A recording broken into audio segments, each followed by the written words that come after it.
Update India TV, हर खबर सच्चाई की ओर। वीज कोसळून मेंढपाळासह 13 बकऱ्यांचा मृत्यू। वणी तालुक्यातील टाकळी येथील दुर्दैवी घटना। वणी यवतमाळ जिल्ह्यातील वणी तालुकामधील टाकळी गावाजवळ अतिशय दुर्दैवी घटना घडली असून वीज कोसळून एका मेंढपाळाचा आणि त्याच्या 13 बकऱ्यांचा मृत्यू झाला आहे। या घटनेमुळे परिसरात हळहळ व्यक्त केली जात आहे। मिळालेल्या माहितीनुसार टाकळी गावातील विलास तुमराम हे नेहमीप्रमाणे शेतशिवारात बकऱ्या चारण्यासाठी गेले होते। दरम्यान अचानक वातावरणात बदल होऊन वादळी वारे, विजांचा कडकडाट आणि मुसळधार पावसाला सुरुवात झाली।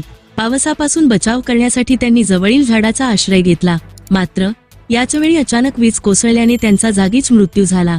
या दुर्घटनेत त्यांच्यासोबत असलेल्या 13 बकऱ्यांचाही मृत्यू झाला। विलास तुमराम हे अत्यंत हलाखीच्या परिस्थितीत कुटुंबाचा उदरनिर्वाह करणारे कुटुंबप्रमुख होते। त्यांच्या आकस्मिक निधनामुळे कुटुंबावर दुःखाचा डोंगर कोसळला असून परिसरात शोककळा पसरली आहे। घटनेची माहिती मिळताच पोलीस प्रशासन, गावचे सरपंच तसेच ग्रामस्थांनी तातडीने घटनास्थळी धाव घेतली।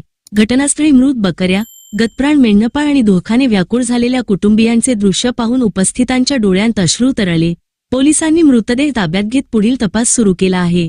तसेच संबंधित प्रशासनाने पंचनामा करून मृतांच्या कुटुंबियांना व पशुधनाच्या नुकसानीची तातडीने आर्थिक मदत व नुकसान भरपाई द्यावी, अशी मागणी ग्रामस्थांकडून करण्यात येत आहे। प्रतिनिधी भारती बर्डे।